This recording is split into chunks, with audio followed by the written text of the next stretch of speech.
Ga labaran duniya daga Dala 360 farko muhimman kanunsu.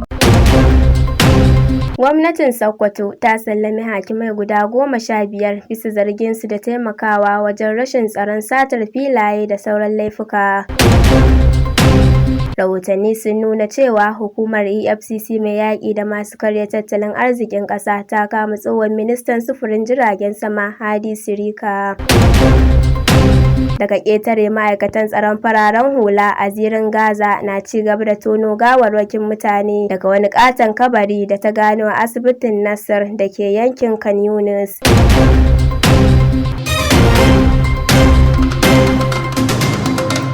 Masu sauraro Assalamu alaikum warahmatullah. Yau muna Laraba 16 ga watan Shawwal shekara 1445 wanda ya daidai da 24 ga watan Afrilun shekara ta 2024.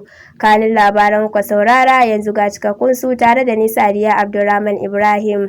Gwamnatin Sokoto ta sallami hakimai guda 15 bisa zarginsu da taimakawa wajen rashin tsaron satar filaye da sauran laifuka.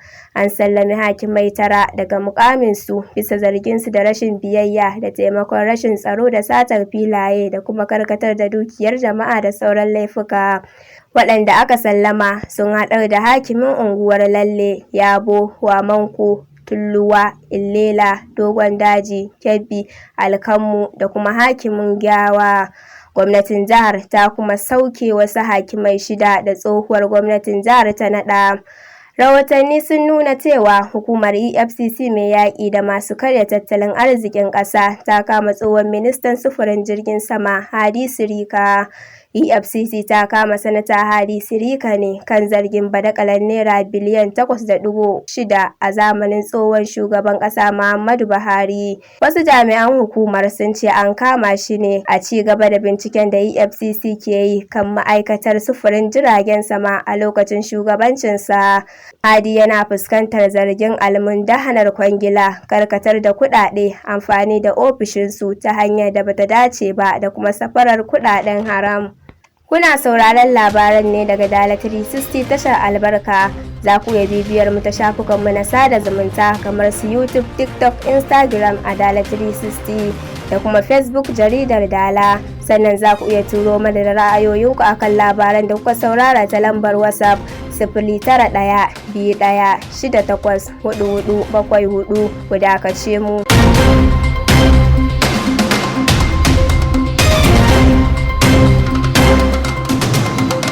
Barkanmu da dawowa. Yanzu labaran zai ɗora. Daga ƙetare, ma'aikatan tsaron fararen hula a zirin Gaza na ci gaba da tono gawarwakin mutane daga wani ƙaton kabari da ta gano asibitin Nasir da ke yankin Khan Yunis. Falasɗinawa ne ke ta karɓar gawarwakin 'yan uwansu da aka haƙo daga kabarin, wanda kawo yanzu aka haƙo gawarwaki 210 da Isra'ila ta kashe.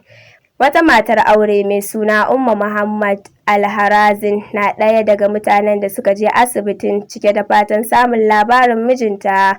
Duba da yanayin halin da ake ciki na tsadar rayuwa, al'umma na kukan cewa dala ta sauka amma kayan kasuwa sun ƙi sauka.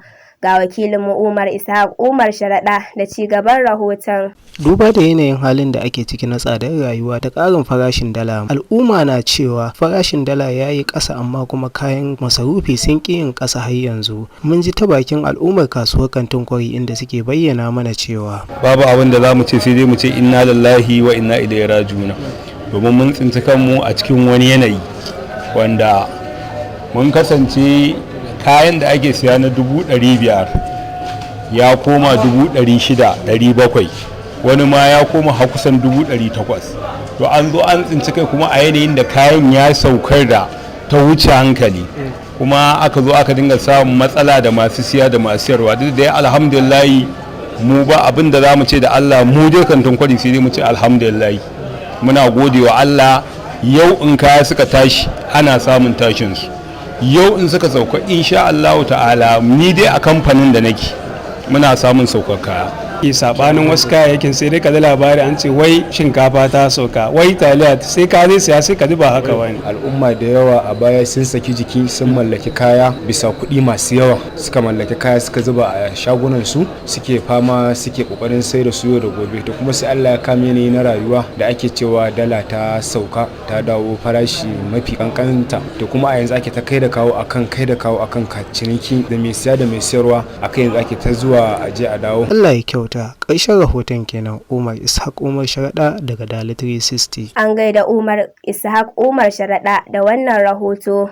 Duka a nan muka kawo ƙarshen labaran, sai dai kafin mu sallama ga bitar wasu daga cikin labaran da kuka saurara. Kun ji cewa gwamnatin Sokoto ta sallami hakimai guda 15 bisa zargin su da taimakawa wajen rashin tsaron satar filaye da sauran laifuka. Rahotanni sun nuna cewa hukumar EFCC mai yaƙi da masu karya tattalin arzikin ƙasa ta kama tsohon ministan sufurin jirgin sama Hadi Sirika. Daga ƙetare, ma'aikatan tsaron fararen hula a zirin Gaza na ci gaba da tono gawarwakin mutane daga wani ƙaton kabari da ta gano asibitin Nasar da ke yankin Khan Yunus.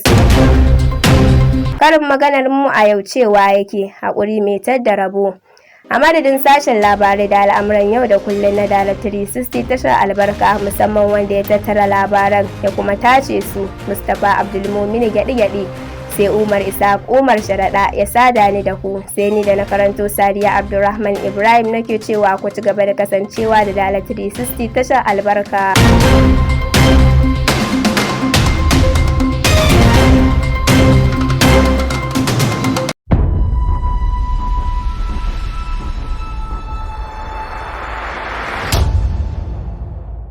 Dala 360 tashar albarka. Danna mana subscribe sannan ku danna karawar sanarwa domin samun sanarwa a duk lokacin da muka saki sababbin shirye-shiryenmu na labarai, rahotanni da kuma sharhi akan al'amuran yau da kullum.